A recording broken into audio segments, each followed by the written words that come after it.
Hello, welcome to my channel. This is how to receive international money transfers directly into your Paga wallet. First thing is to complete your KYC verification.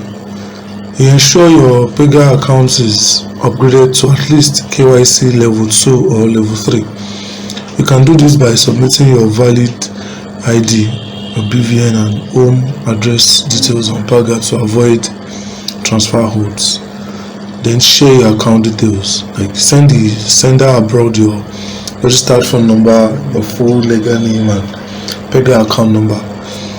Instruct the sender to use any of Paga's remittance partners such as World Remit, Western Union, Therapy or Remitly.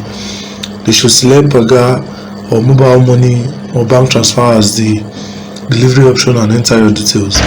Once the transfer is initiated, the money deposits directly into your Paga account in Naira and you receive an SMS notification. Thank you for watching and have a wonderful day.